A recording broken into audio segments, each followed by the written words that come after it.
and teach them to feel that sensation first. Then you go back. Now they're more coachable because they do have a sensation that they can reference. I guess I could just use some ideas for how to position people on the table for this. What's going through my head is you can just place both feet on the wall and maybe like a staggered, say they're in supine, staggered stance, keep the left foot where it is, push through the right foot. Is that good enough? I don't know. What happened? Well, I get a lot more success when I push them. Okay, push them. Is that a bad thing?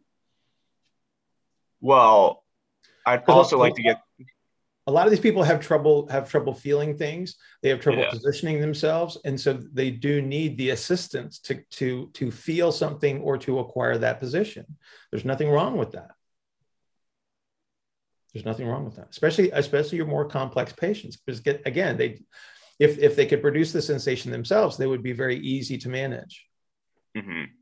And a lot of them. I think what I'm challenged to is because that makes a lot more sense to me, supine. But I feel like it would be a lot more effective lying on your side to help reduce some of the compression. It can be, yes. But I have a hard time comfortably getting people into that position. In sideline? Yeah, like they just, yeah. You mean because they're not ready for it? I mean, because however I end up putting their feet on the wall, it ends up just adding too much complexity. So do it piece by piece. Can you acquire elements of it first? Like work on a hip shift, work on a shoulder. Like literally, you can lay people on their side and you can guide them through the overcome and the yield manually, and teach them to feel that sensation first. Then you go back. Now they're more coachable because they do have a sensation that they can reference. Mm-hmm. You know, and again, it's like nobody said this was easy, right? Because you're dealing with another human being and their perceptions. That's what makes it difficult, right? The model provides guidance, but it's not, I mean, you still have to interact. That's the difficulty. It's like, I have this thing in my head that I know I need you to acquire. It's like, now I got to figure out how you perceive this. So we can acquire this. Yeah, big time. And so again, I have no issues with you being the guide there, right? There's nothing wrong with that. Don't think that you're making a mistake or you're screwing up or you're doing something, that there's something better, because that might be the best choice. Mm-hmm. I guess my problem with the guiding aspect is I want to give them homework to do, and yes, it's hard when it's just much easier for them to feel it when I do it. Right. So I guess I just have to get creative in that front.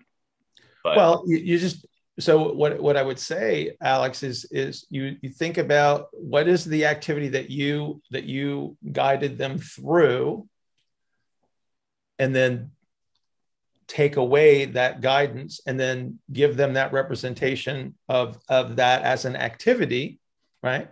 Yeah. And they have to get better at it. They're not going to be stellar if their first exposures, especially, right? And then that's their homework. True. Okay, last question. Hang on. How often do you see people? All day? No. When you have a patient, how often do you see your patient? Like twice a week, generally, for an hour. Twice a week for an hour. Twice a week for an hour. Okay, that's a lot of time. Okay. Yeah. I generally have like 3 people at one time, so that adds the challenge. Understood. Been there, done that. Yeah. Okay, I get it. Okay, but you get a repeat exposure within 48 to 72 hours, kind of a thing, right? Yeah. Okay, so there's a small gap here, right? You get them the exposure, you give them something to work on. They come back 2 days later, and then you start with the homework and you say, let's see what you can and can't do, and then you can build from there. Right. Yeah. So take advantage of that. Don't think that you're not doing something inappropriate.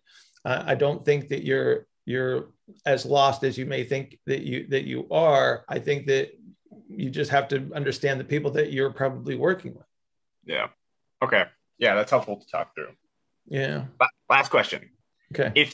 Is it at that stage, is it more beneficial just to get them to hold this position, like figure out how to relax in tension, just get a better feel for it? Or are you going to be more effective, like rocking and moving like back and forth dynamically a little bit? So are you comparing a static position to something that has movement in it? Yeah. Yes. Okay. So which one works better? Is that like a trial and error kind of deal? Like in a perfect world, the dynamic is the better solution, because that's what we do, right? We move, right? But to capture a position, you reduce complexity through the static element. Yeah. Right. And then you can provide very specific sensation. So when you move somebody into, so you're doing your guided rolling or whatever, right? Yeah. And you move them into a position where they have like what looks like a really good delay strategy. They've got the appropriate orientation on the table, and then you have them breathe there, or you draw their attention to a sensation there, right? And then you move them away and you say, see how that disappears? And they go, oh yeah, I do see how that disappears, Alex. And then we move you back into it. And now you feel the sensation again. And you say, do that again. And they feel it and they go, oh, now I get it. And then you say, now I'm going to take my guidance away. You move into that and out of that. And now you've given them a vocabulary to communicate with you. And you've also given them anchors to cue them when they're doing their homework. Mm-hmm. Does that make sense? Yeah, I gotcha. Yeah. So, but it's not easy. Like, I don't want you to ever think that we can sit here and we can talk about, oh, you do this and everything goes great. It's always perfect. And I'm always successful. It's like, no. Yeah. That'd be nice. All right. Thank you very much. Yes, sir. That is helpful.